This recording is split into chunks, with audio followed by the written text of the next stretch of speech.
ओम शांति। तो आज भट्टी का दिन है 4, संगम युग के स्वर्णिम कदम, जिसमें आज की मुरली है 20 फरवरी 1987 की। मुरली की हेडिंग है याद, पवित्रता और सच्चे सेवाधारी की 3 रेखाएं। तो बाबा सर्व सेवाधारी बच्चों के मस्तक पर चमकते हुए विशेष 3 लकीरें देख रहे हैं। हर एक के मस्तक पर त्रिमूर्ति तिलक समान चमक रहा है। हर एक का मस्तक त्रिमूर्ति तिलक के समान चमक रहा है। तो पहली लकीर है संपूर्ण योगी जीवन की, दूसरी लकीर है पवित्रता की रेखा की, तीसरी लकीर है सच्चे सेवाधारी की रेखा की। तो अपने बुद्धि के अंदर एक चित्र बनाओ कि बाबा के सामने सभी विश्व सेवाधारी बच्चे बैठे हैं और बाबा बच्चों के मस्तक पर देख रहे हैं। मस्तक पर क्या दिखाई दे रहा है? बाबा को 3 चमकीली रेखाएं दिखाई दे रही हैं। और ये बाबा को मस्तक में जो 3 चमकीली रेखाएं दिखाई दे रही हैं, उसके लिए बाबा ने कहा ये ऐसे लग रही हैं जैसे कि त्रिमूर्ति तिलक लगा हुआ हो। आजकल देखा है ना आपने, कहीं भी तीर्थों पर जाते हैं तो तिलक को अलग अलग शेप और डिजाइन, जैसे राधे या महादेव या त्रिशूल या 3 वाला जो तिलक है वो ऐसा लगा देते हैं। तो ऐसे ही बाबा को हमारे यहाँ पर कौन सी छाप, कौन सा तिलक दिखाई दिया? त्रिमूर्ति तिलक। पहली रेखा है योगी जीवन की, दूसरी रेखा है पवित्रता की और तीसरी रेखा है सेवाधारी की, सच्चे सेवाधारी की। अब सुनते हैं पहला, संपूर्ण योगी की रेखा में बाबा ने क्या देखा? किसी भी लकीर व रेखा से अब तक अव्यभिचारी अर्थात सदा एक की लगन में मगन रहने वाले। दूसरी बात, सदा अटूट रहती है। और तीसरी बात, सदा बाप से सीधी लकीर, माना डायरेक्ट बाप से सर्व संबंध की लगन में है। और चौथा, डायरेक्ट बाप का ही सहारा है या किसी अन्य आत्माओं के सहारे द्वारा बाप का सहारा है। तो एक है सीधी लकीर वाले, दूसरी है बीच बीच में थोड़ी टेढ़ी लकीर वाले। तो बाबा ने कहा जो पहली लकीर है संपूर्ण योगी की, ये पहली लकीर भी कैसी है? क्या ये अव्यभिचारी है? बिल्कुल सीधी। क्या ये अटूट है? बीच में कहीं पर टूटी तो नहीं हुई है?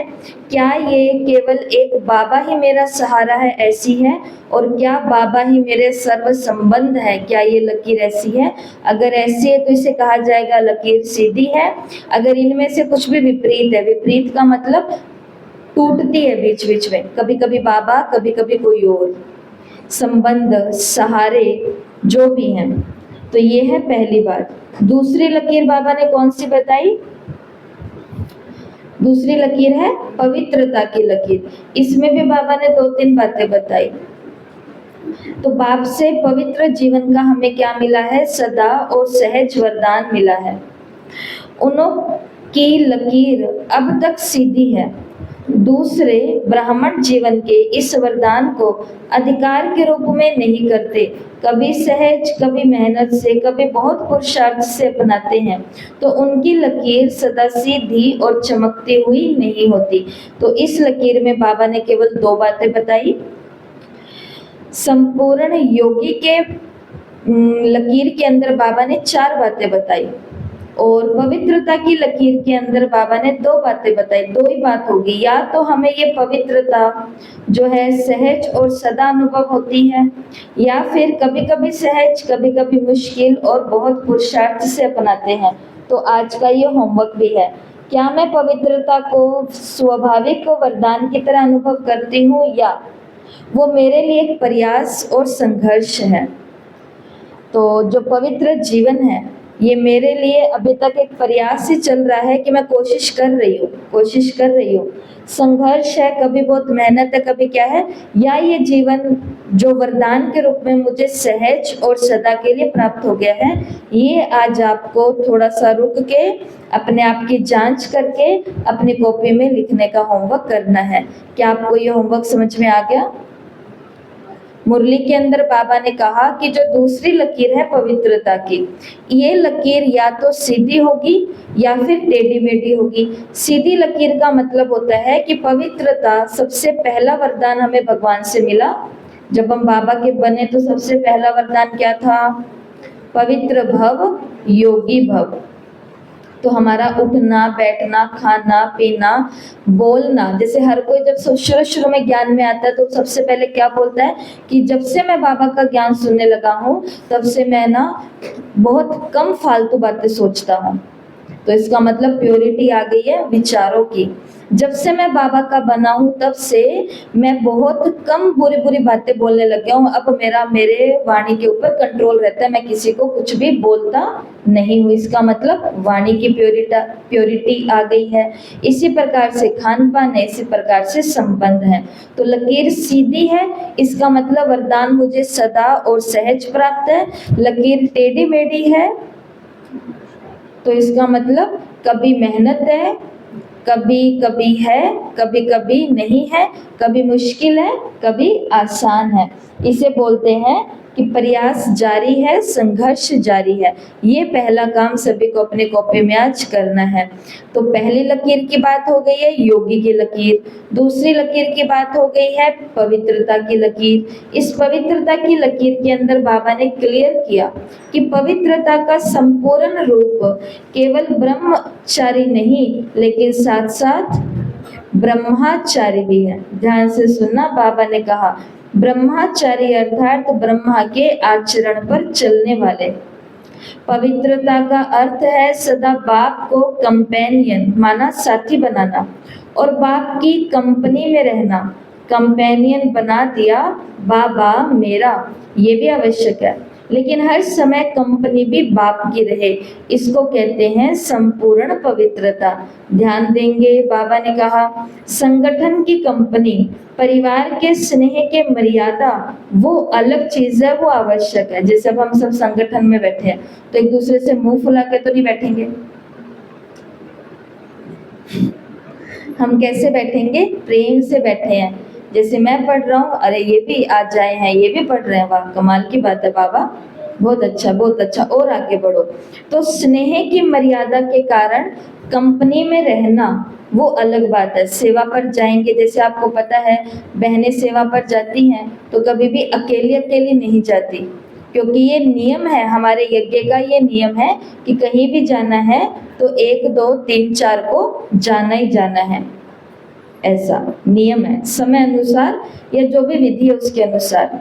तो परिवार में स्नेह की मर्यादा से हम कंपनी में रह रहे हैं वो बात तो अलग है, लेकिन बाप के कारण ही ये संगठन के स्नेह की कंपनी है, ये कभी मत भूलना। ये कंपनी हमें किसके कारण मिली है? अभी हमको बाबा का ज्ञान नहीं मिलता 13 साल पहले, 14 साल पहले, 10 साल पहले, 4 साल पहले, 1 साल पहले, तो ये परिवार हमको मिलता क्या? बाई चांस हम अड़ोसी पड़ोसी थे, बाई चांस हम एक दूसरे को कभी जानते थे। जैसे मुझे कई सारी माताओं को याद है कि मैं एक बार छोटी थी तो उनके घर अपनी सहेली के साथ गई थी, आप लोगों में से एक है कोई, तो ऐसा याद आता है। परंतु कोई भी एक दूसरे से हमें लेना देना था कुछ भी नहीं, लेकिन अभी तो लेना देना है। अभी तो एक दिन भी अगर नहीं हम दिखते हैं तो भी क्या होता है कि वो ठीक है, वो कहाँ हैं, वो कैसे हैं, ऐसा ही है। तो बाबा ने इस बात को क्लियर किया कि कंपनी में आओ, संगठन में भी आओ, लेकिन संगठन में कंपनी में ये नहीं भूल जाओ कि किसके कारण आए हैं, बाप के कारण। परिवार का प्यार है, लेकिन परिवार किसका है? बाप का है। बाप नहीं होता तो परिवार कहाँ से आता? और जब बीच बीच में बाप को छोड़ देते हैं, खाली जगह रह जाती है, माया उस खाली जगह में ही आती है। माया कहाँ आती है? उस खाली जगह में ही आती है। इसलिए बाबा ने कहा आपको सन्यासी तो नहीं बनना, लेकिन आत्माओं की कंपनी में रहते हुए बाप की कंपनी को भूल नहीं जाना। नहीं तो समय पर उस आत्मा की कंपनी याद आएगी कि वो होते तो आज कितना अच्छा होता, क्योंकि हमने अपने आप को किसके ऊपर डिपेंड कर लिया? पूरा उनके ऊपर डिपेंड कर दिया। देखो हाँ, एक दिन के अंदर बहनें कितनों से मिलती है? कितनों से मिलते हैं और उनका परिवार बढ़ता जाता है, बढ़ता जाता है, बढ़ता जाता है। वो कंपनी में भी रहती हैं, लेकिन उनको ये याद रहता है कि ये किसके लिए मैं इनसे मिली हूँ, इनको बाबा से मिलाने के लिए। मेरा काम सिर्फ बीच में दलाल का है और मेरा कोई भी काम नहीं है। उसके बाद में कोई जुड़े ना जुड़े वो उनका भाग्य, उनकी तकदीर जो भी है। जैसे दिल्ली के अंदर बहुत बड़ा प्रोग्राम था और उसके अंदर बहुत बड़े माना देश के उस समय जो राष्ट्रपति थे या उस समय जो बहुत बड़े मंत्री थे वो आने वाले थे, कोई तो थे, और दादी प्रकाश मणि जी थे उस समय दिल्ली में। उस कार्यक्रम के लिए बहुत जोर शोर से रामलीला मैदान के अंदर तैयारियां हो रही थी, बहुत सारे वीआईपी को बुलाया हुआ था। और आपको पता है ना, किसी जाने माने का जब चेहरा लगा हुआ होता है, इनविटेशन पर नाम होता है, तो लोग उसको देखने के लिए भी जाते हैं कि वो आ रहे हैं, हम भी जाएंगे। सारी तैयारी हो गई। सारी तैयारी का मतलब है जब बहुत बड़े मंत्री आते हैं तो उनकी सिक्योरिटी वाले पहले ही आकर के देख के जाते हैं कि कहीं पर कोई बॉम्ब तो नहीं रखा हुआ, कहीं पर कोई अनैतिक चीज तो नहीं रखी हुई, कुछ तो ऐसा नहीं है। तो सारी इंक्वायरी हो गई, सब हो गया, सारा काम पक्का था कि आना था। लेकिन जिस दिन प्रोग्राम था उस दिन उनका वहां से मेल आ गया कि वो नहीं आ रहे। तो आशा दीदी बताते हैं कि उस समय पांडव भवन, दिल्ली के पांडव भवन में सब दादियां थे, तो सब एकदम हलचल में आ गए थे कि अब क्या होगा, क्या होगा, क्या होगा, कैसे होगा। और जब बात आई गुलजार दादी की तो उन्होंने आगे से क्या बोला, गुलजार दादी ने आगे से बोला कि उनके भाग्य में ही नहीं है। तो दीदियां बोलती हैं कि हम ये सोच करके अचंभे में रह गए कि उनका आना हम लोग समझ रहे थे कि हमारा भाग्य है कि वो आएंगे हमारे प्रोग्राम में, लेकिन दादी की मानसिकता क्या है कि उनका भाग्य नहीं है कि वो इस प्रोग्राम को, भगवान के प्रोग्राम को अटेंड कर सके। इसी प्रकार से कितनों की भी कंपनी में आए, लेकिन ये कभी नहीं भूलना है कि हमारा साथी कौन है।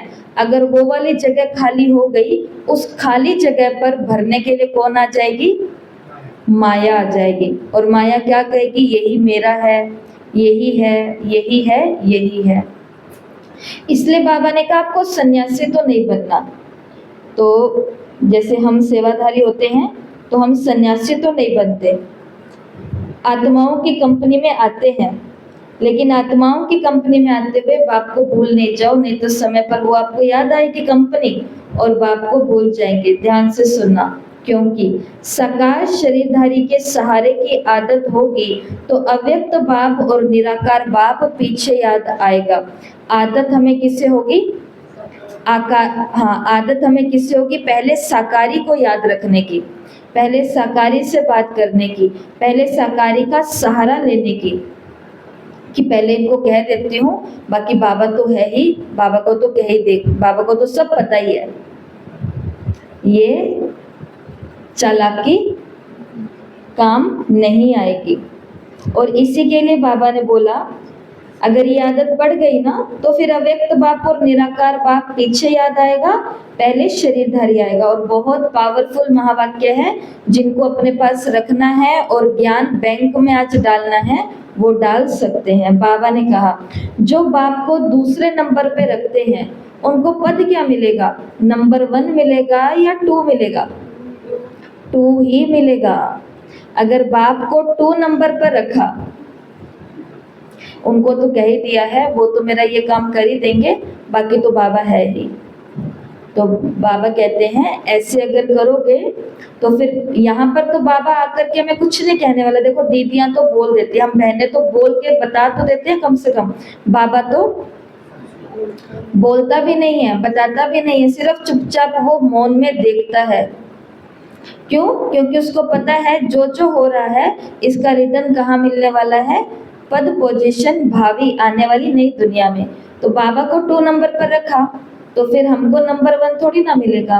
सिर्फ सहयोग लेना, स्नेही रहना वो अलग चीज है। अब जैसे आपको ब्लड डोनेशन का बता दिया या नशा मुक्ति का बता दिया, तो सहयोग लेना तो वो तो नीचे वालों से लेना पड़ेगा ना। सहयोग लेना और स्नेही रहना ये अलग चीज है, लेकिन सहारा बनाना ये अलग चीज है। तो ये प्रोग्राम जो आपसे डिस्कस किया गया, ये प्रोग्राम पहले किससे डिस्कस किया जा चुका है, बाबा से। और जो मैं आपको 25 अगस्त का प्रोग्राम बता रही हूँ वो मोबाइल हाथ में है ऐसे, और 1 मिनट के अंदर अंदर सारा वो सेवा फिक्स हो गई। 1 मिनट पहले ये पता भी नहीं था कि 25 तारीख को हम दादी के निमित्त ये वाला फिर से करने जा रहे हैं। और जब ये किया तो याद आया कि अरे साल होने वाला है, और लगता है कल की ही बात है। बारिश, बहुत बारिश थी। अभी देखते क्या होता है। इसलिए बाबा ने कहा औरों को सहारा बनाना ये तो अल्लाह की बात हो गई ना, ये बहुत गुप्त बातें हैं। कोई कोई संगठन में स्नेही बनने के बजाय न्यारे भी बन जाते हैं।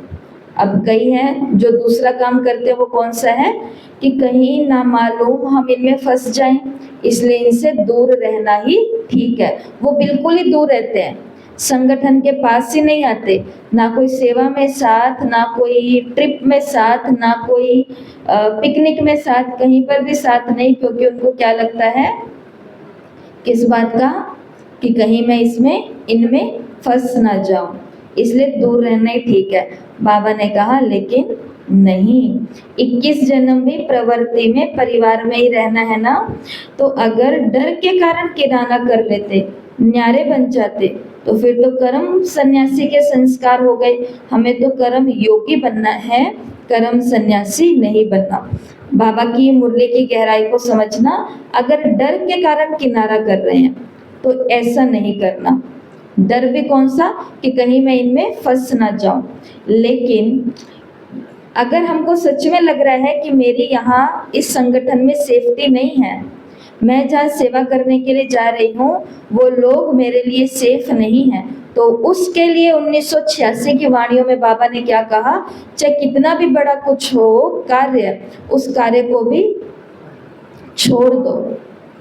अगर खुद बच्चे रहेंगे तो आगे कुछ और कर लेंगे। जैसे दुनिया में ऐसा होता है ना, किसी के जैसे एक व्यक्ति जिन्होंने पूरे दुनिया भर की किताबें, एक बड़ी सारी लाइब्रेरी बनाई अपने पास, बहुत बड़े लेखक विदेश में, और एक बार उनके वहाँ पर कैंडल जल रही थी, मोमबत्ती, और मोमबत्ती जलते जलते कोई हवा के कारण वो गिरी और वहाँ की किताबें एक दो में आग पकड़ते पकड़ते, कागज ही तो थे पूरे लाइब्रेरी में, पूरी की पूरी विशाल लाइब्रेरी के अंदर आग लग गई। घर के बच्चे, उनकी वाइफ और सब लोग एकदम रोने लगे और घबराने लगे कि अब क्या होगा। पूरे जीवन की जो पूंजी थी, कहाँ कहाँ से किताबें लाई गई थी, एक लेखक के लिए तो किताबें ही हैं, लेकिन उसको कोई फर्क नहीं पड़ रहा। कारण क्योंकि वो कहता कि मैं जीवित हूँ, हम जीवित हैं, तो ये काम तो फिर से और हो गया। फिर उन्होंने फिर से वही किया। इसलिए बाबा ने कहा बाकी कर्म सन्यासी नहीं बनना, सेवा के क्षेत्र में तो ऐसा रहना ही पड़ेगा। संगठन में रहना है, स्नेही बनना है, लेकिन बुद्धि का सहारा एक बाप हो, दूसरा कोई नहीं हो। तो पवित्रता में मेहनत लगती है। इससे सिद्ध है कि वरदाता बाप से जन्म का वरदान नहीं लिया है, तो एक का कंपेनियन और दूसरा है कंपनी। इसलिए त्रिकालदर्शी बाप सभी की आवश्यकताओं को जानकर कंपेनियन भी बढ़िया और कंपनी भी बढ़िया देते हैं। बाबा ने कहा बाप दादा ने ब्राह्मण जन्म होते ही कंपेनियन का अनुभव करा दिया, सुहागिन बना दिया। जन्मते ही कंपेनियन मिल गया ना, कंपेनियन मिल गया या अभी ढूंढ रहे हो? बताओ मिल गया? हरि माता जी, हरि माता जी तो कह रहे हैं मिल गया, मिल गया। हमें क्या मिल गया? कंपेनियन मिल गया। और कंपेनियन हमारा सारा कहना भी मानता है, हर बात मानता है, हर बात सुनता है। या ढूंढ रहे हो तो पवित्रता निजी संस्कार के रूप में अनुभव करना, इसे कहते हैं श्रेष्ठ लकीर, श्रेष्ठ रेखा। ये केवल दूसरी जो रेखा है उसके बारे में सारी डिटेल बाबा ने बताई है।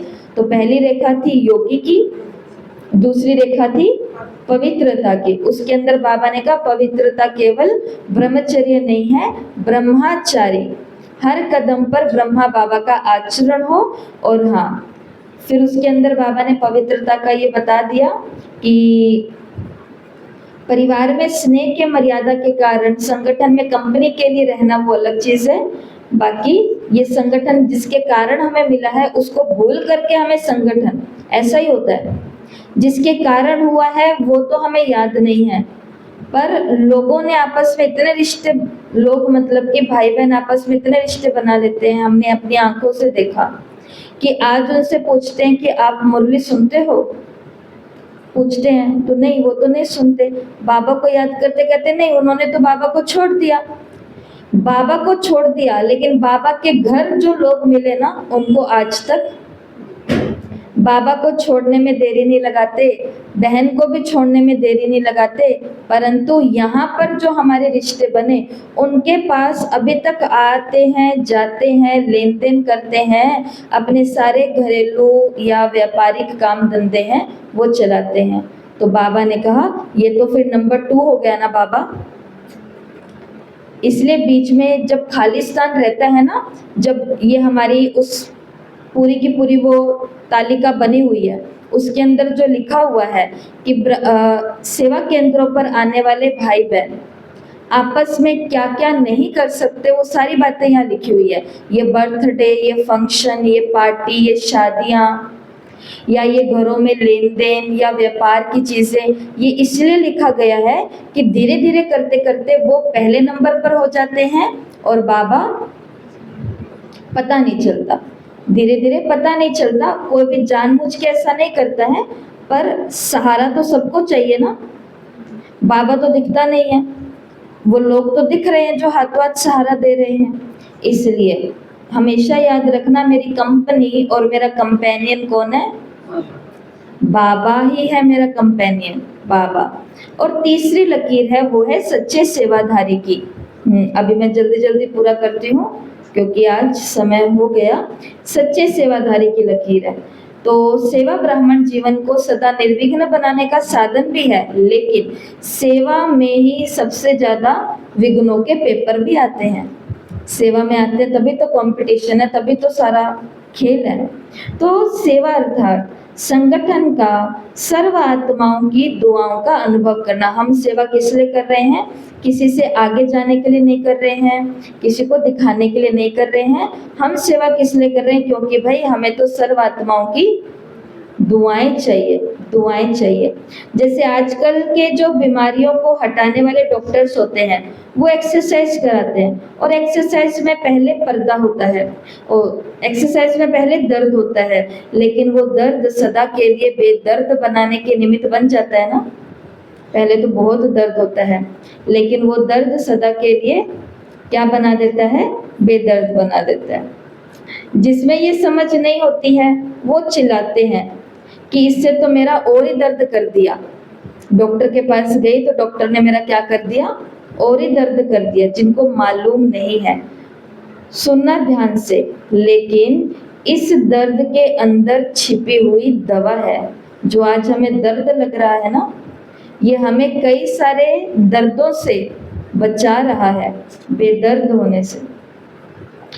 इसलिए बाबा ने कहा जिन जिन को निर्विघ्न बनना है वो क्या करो?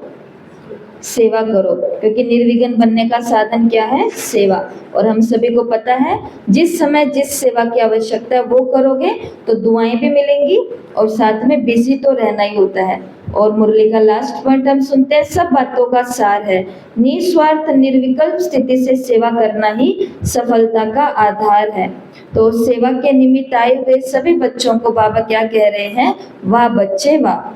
तो जब हम सेवा करते हैं उसमें एफर्ट्स डालते हैं और बाबा के पास सेवा में कईयों को लेकर के जाते हैं, निमित्त बनते हैं, तो बाबा हम बच्चों के लिए कौन सा गीत गाते हैं? वाह बच्चे वाह। चाहे स्थान सेवा का छोटा हो या बड़ा हो, लेकिन छोटे स्थान वाले ने भी कम नहीं किया, क्योंकि कारण क्या रहा? श्रेष्ठ भावनाएं और श्रेष्ठ कामनाएं। तो आज की मुरली का पहला होमवर्क ये सभी को करना है। मुरली सबको फिर से एक बारी पढ़नी होगी। और दूसरा होमवर्क है, पूरा दिन आपको ये होमवर्क करने वाला नहीं है, ये प्रैक्टिकल अनुभव आभास करने वाला है। बाबा ही मेरा सच्चा साथी है, मतलब मेरा कंपेनियन कौन है? सच्चा साथी बाबा है। ये पूरा दिन में याद रखना है, और याद रखने के लिए इन 3 में से कोई भी एक काम आप कर सकते हो या आपको जो अच्छा लगे। पूरे दिन में बीच बीच में अनुभव करना कि मेरे साथ एक चमकीली रोशनी चल रही है, जैसे पहले के लोग जाते थे तो साथ में मशाल या लालटेन लेकर के जाते थे, ऐसे सोचना कि मेरे साथ साथ कोई एक चमकीली रोशनी है वो चल रही है, तो मुझे याद है कि मेरा सच्चा साथी केवल बाबा है, वो मेरे साथ है। और या फिर अनुभव करो एक सितारा है जो मेरे साथ साथ चल रहा है, रसोई में जाती हूँ तो भी साथ है, छत पर जाती हूँ तो भी साथ है, या फिर एक सूर्य। तो सूर्य, सितारा या रोशनी, ये तीनों कौन है हमारे लिए? समझो कि आज शिव बाबा हैं। तो ये आज के 2 होमवर्क है, लेकिन मुरली सबको पूरी पढ़नी है, टेस्ट भी देना है। ओम शांति। 1 मिनट सभी साइलेंस में बैठेंगे।